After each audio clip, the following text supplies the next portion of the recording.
সুপ্রভাত বন্ধুরা, কেমন আছো সবাই? আশা করি সবাই ভীষণ ভালো আছো। এখন বাজে 8:15। চা খাওয়া কমপ্লিট হয়ে গেছে, এবার রান্নাঘরে যাব, কিন্তু ওয়েদার খুব খারাপ। দেখো, কোনো রোদ্দুর নেই, কিছু না,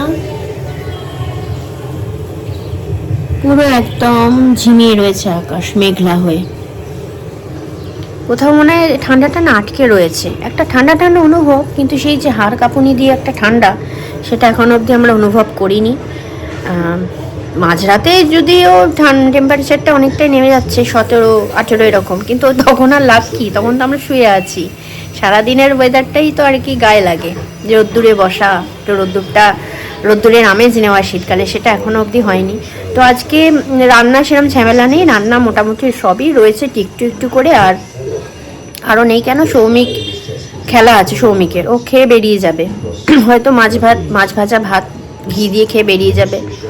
রিকনেরও সেরকম ঘি মাছ ভাজা ভাত খেয়ে বেরিয়ে যাবে। ভাতটা আমি বসাবো, কারণ কালকে রাত্রে আমি চাল ভিজিয়ে রেখেছিলাম। আর এই এখন খেলা চলছে, টিভিতে খেলা দেখা হচ্ছিল, তো খেলাটা অফ করলাম না।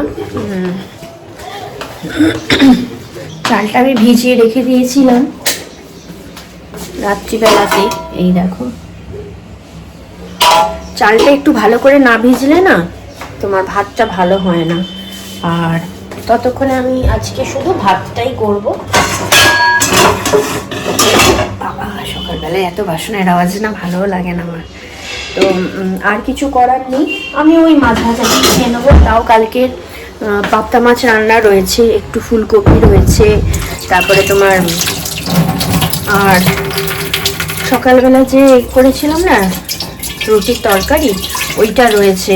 রাত্রিবেলায় যদি সৌমিক রুটি খায় তো ওই সব দিয়ে হয়ে যাবে, রান্নার আর কিছু করব না। বেটা ছেলে খেয়ে বেরিয়ে গেলে, বাচ্চাও থাকছে না, সেও বেরিয়ে যাবে খেয়ে, আমি আর একার জন্য কি রান্না করব বলো। আর আজকে আমার পিস্তুত দাদার মেয়ের বিয়ে আছে, কিন্তু মনে হয় না যাওয়া হবে, কারণ সৌমিক গাড়ি নিয়ে বেরোচ্ছে, ও ঠিক এসে মনে পৌঁছতে পারবে না, সেই জন্য। এই হচ্ছে ব্যাপার। তো চলো ভাতটা বসিয়ে দিই।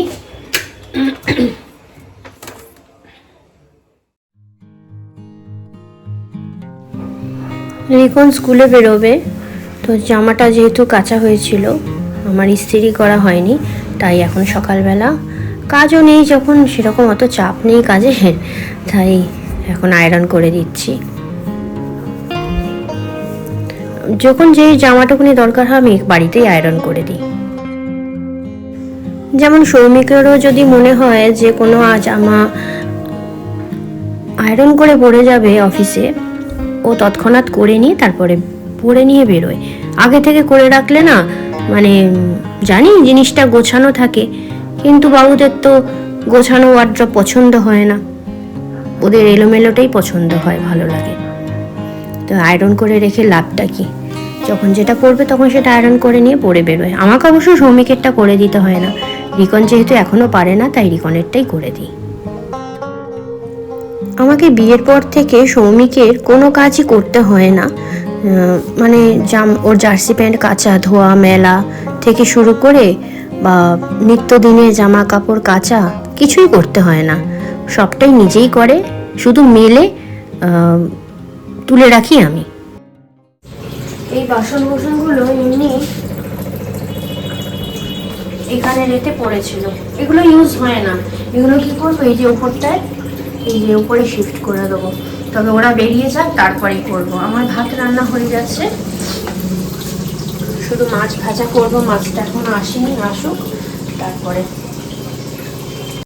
যেহেতু রান্না নেই, এখন ভাবছি কি খুটখুট করে যে চিন্তা করছি কি কাজ করা যায়। ভাবছি ওয়ার্ড্রোবের এই ক্যাবিনেটের ভেতরটা একটু মোছামুছি করব, করে নিয়ে ওরা বেরিয়ে যাওয়ার পরে করে নিয়ে বাসন কোসনগুলোকে প্যাক করবো, প্লাস্টিকে প্যাক করে তারপরে ঢুকিয়ে দেবো। লাগে না যখন এগুলো রেখে এখানে জ্যাম করে লাভ নেই, এই জন্য। তার মধ্যে আমি জলগুলো সব ভরে নিলাম, ভাত রান্না হয়ে গেছে। যাও বাবা, খুব ভারী কিন্তু শোনা।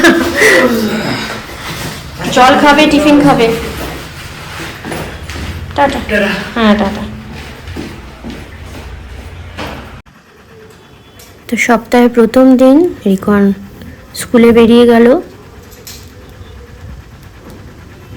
ছেলেটা স্কুলে বেরিয়ে গেলে না মনটা আমার একটুখানি মানে এই হয়ে থাকে যে ও কখন ফিরবে। মানে ও আমার খুব ভালো বন্ধু এখন, সত্যি বলতে রিকনই এখন আমার বেস্ট ফ্রেন্ড। বাজার থেকে এক আঁটি পালং শাক এনেছে, শাকটা খুবই ভালো। তো অনেক সময় কি হয় এরকম আঁটি বাঁধা থাকে, তো ভেতরের শাকগুলো না খুব একটা ভালো হয় না, পচা পাকা দিয়ে দেয়। তবে আঁটিটা খুবই ভালো, ফ্রেশ একদম, প্রতিটা গাছই খুব ভালো। তা আমি শাকটা কী করবো, বেছে ফেছেই রেখে দেবো, সেই জন্য সৌমিক আছে এখন, এখনও বেরোয়নি, তো আমি শাকটাই বেছে নিই কী করব। সৌমিক এখন আমার সামনেই বসে আছে, ও বেরোবার জন্য ওয়েট করছে। তো এই দেখো মোবাইলে কী সব শর্টসগুলো দেখে, আর কী সব যে হাসিগুলো দেয়, বাপরে বাপ। বিকালে এসে যাবে না, ও বিকালে এসে যাবে, খেলা কটা দেখে একাই চা খেতে হবে। বাজার থেকে শাক পাতা নিয়ে আসলে না ডাইরেক্ট প্লাস্টিকে বা কোনো কিছুতে কন্টেনারে না রেখে এরকম পেপারের মধ্যে বাছবে, বেছে মেলে এটাকে না রোল করে পাকিয়ে তারপরে তুমি প্লাস্টিকের ভেতরে রাখো বা কন্টেনারের ভেতরে রাখো, তোমার বেশ ফ্রেশ থাকে, জিনিসটা পচে না। এমনিতেই তো ওরা জল মেরে মেরে আর কি বিক্রি করে, সেই জন্য আমি এরকমই করি।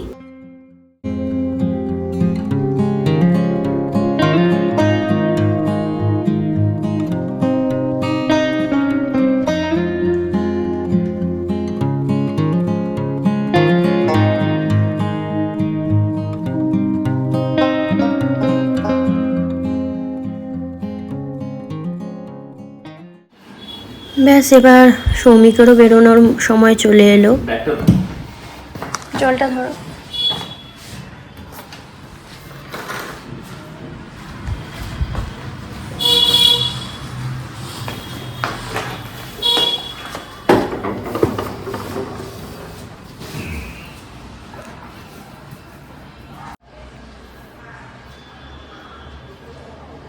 টাটা।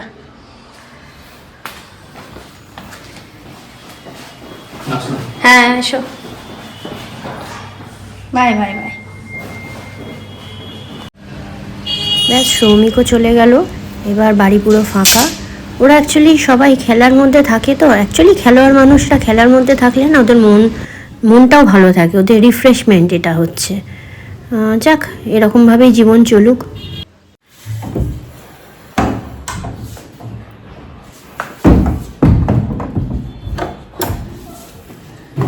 ব্যাস সবাই বেরিয়ে গেল, এবার আমি ঘরে একা।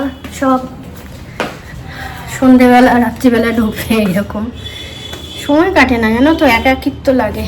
তবুও কাজকর্মে ওই জন্য থাকি। এই যে এখানগুলোকে পরিষ্কার করছি, কাজের মধ্যে থাকলে না ভালো লাগে। এখানটা পরিষ্কার করে নিয়ে পালং শাকটাও বেছে রাখলাম, তোমরা দেখলে। তারপরে বাঁধাকপিটা এনেছে, ওটা ফ্রিজে তুলবো, তুলে স্নান টান করে নেবো।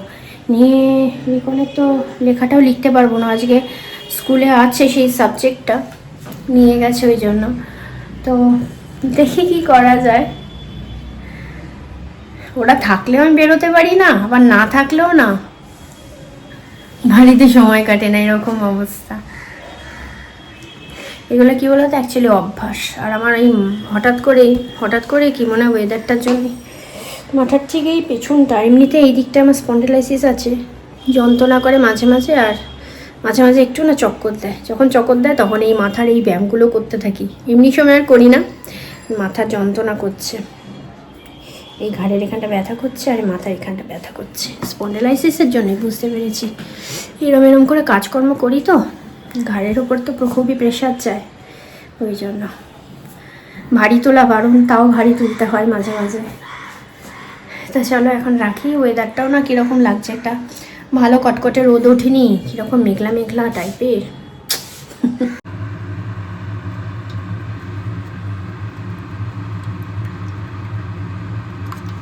রিকন এখন স্কুল থেকে এসে গেছে, তার নাকি প্রচণ্ড জোরে খিদে পেয়েছে। কি করব, ডিম দিয়ে আর পাউরুটি দিয়ে তোমার ওই ফ্রেঞ্চ টোস্ট করে দিচ্ছি, সেটাই খাক, যেটা খুব তাড়াতাড়িও হয় আর খেতেও খুব টেস্ট হয়। এটা রিকন না খেতে খুব ভালোবাসে। ওকে আবার কি বলো তো, এরকম করে ভেজে দিয়ে না, এই যে দেখো সুন্দর করে একদম ডিমের গোলায় চুবিয়ে চুবিয়ে দিতে হবে, ওই নিরিক চিরিক করে না। বা ডিমের মধ্যে তোমার দুধ মেশালেও চলবে না, দুধ মেশালে একটু সফট হয় তো, বলবে না দুধ মেশালে ডিমের সেই টেস্টটা থাকে না। ও অনেক মানে খাবারের বোঝে। এটাকে আবার পিস পিস করে দিতে হবে। এই যে ভাজা হয়ে গেল, এটাকে আবার ওকে খুন্তি দিয়ে কেটে কেটে 4 টুকরো করে দিয়ে এক একটা ব্রেডকে ও ফর্কে করে সস দিয়ে মাখিয়ে মাখিয়ে খায়। এটাও খেতে ভীষণ ভালোবাসে, পেটটাও ভরে থাকে, ডিমটাও পেটে পড়লো, এই আর কি। রিকনকে একটু কফিও বানিয়ে দিলাম, ফ্রেঞ্চ এই মানে দেশি স্টাইলে ডিমের টোস্ট আর এই কফি খেয়ে নে। হ্যাঁ, আর আমি নিলাম 2 পিস ডিম টোস্ট, খেয়ে নিয়ে ওকে যখন দিলাম করে, ডিম একটুখানি গোলা বেঁচেছিল, এই যে 2 পিস নিয়ে নিলাম। আমারও টিফিন টাইম হয়ে যাবে, টিফিন টাইম হয়ে গেছে, আমারও 2টো খাওয়া হয়ে যাবে তাহলে। তো চলো বসে খেয়ে নিই। তো বন্ধুরা, এতক্ষণ লাইভে বসেছিলাম, অনেকক্ষণই কথা হলো। তাই এখানে রাত্রির আবার রান্না করতে এসেছি, যেহেতু সকালবেলা খুব একটা ভালো রান্না হয়নি। এখানে রান্না করছি ভাত, এটার মধ্যে ডাল সেদ্ধ, সঙ্গে আলু সেদ্ধ দিয়ে দিয়েছি, আর এই যে মাছ নুন হলুদ মাখিয়ে রেখেছি, এটা ভাজা করব। তো সন্ধ্যা থেকে এটাই করেছি, লাইভে একটু ছিলাম, কালকেও আবার একটুখানি লাইভে আসবো, ওই 1 ঘন্টা 1 ঘন্টার জন্য আসবো, ধরো তাও ওই 7টা নাগাদ যদি লাইভে আসি, এটা ইচ্ছা আছে। তো সৌমিক এখনো পৌঁছায়নি, এসে ও বেরিয়ে তো পড়েছে, আমি একটা ফোন করব যে এখন কোথায় আছে। আর রাত্রে খাওয়া দাওয়ার পরেই না ভিডিওটা এন্ড করি, এখনও তো রাত হয়নি এন্ড করার জন্য না। তো চলো এখন তাড়াতাড়ি করে রান্না বান্নাটা সেরে নিই। ডালটা সোমবার দেবো না, ডালটা সেদ্ধই থাকবে। আর কাঁচা লঙ্কা দিয়ে দিয়েছি, কাঁচা লঙ্কার গন্ধটা এত ভালো লাগছে, সঙ্গে আলু সেদ্ধ। সৌমিক যখন আছে, আলু সেদ্ধ আর মাখবো না কাঁচা লঙ্কা দিয়ে, আলু সেদ্ধ ভাতের সঙ্গে মেখেই সব খাওয়া হবে। তো চলো এখন রাখছি আপাতত, রাত্রে যখন ভিডিওটা এন্ড করবো তখন আসবো তোমাদের সঙ্গে কথা বলতে। তো বন্ধুরা, এখন 11:30 বাজে, অনেকটাই রাত হয়ে গেছে। চলো ভিডিওটা এখানেই এন্ড করে দিচ্ছি। আমরা একটু দেরিতেই খেলাম, কারণ সৌমিক আসলে একটু দেরিতেই, রিকনের আগেই খাওয়া হয়ে গেছিলো। ও তাও ওয়েট করে, ওর বাবি যতক্ষণ না বাড়িতে আর ঢোকে, ঘুমোয় না। তো চলে গেছে এখন ওর রুমে, আর সৌমিকও চলে গেছে রুমে। তো আমিও এখন রুমে যাচ্ছি, নাইটিটা চেঞ্জ করেই শুয়ে পড়বো। তো তোমরা খুব ভালো থেকো, সাবধানে থেকো, সুস্থ থেকো। কালকে আবার নতুন একটা ভিডিও নিয়ে চলে আসবো তোমাদের কাছে। তাহলে রাখছি এখন। আর যারা নতুন বন্ধুরা প্লিজ সাবস্ক্রাইব করে দিও, আর বেল আইকনটা প্রেস করে দিও, আর বেশি বেশি করে ভিউ করো, লাইক করো। রাখছি তাহলে, টাটা, গুড নাইট, সবাই ভীষণ ভালো থেকো, শুভরাত্রি।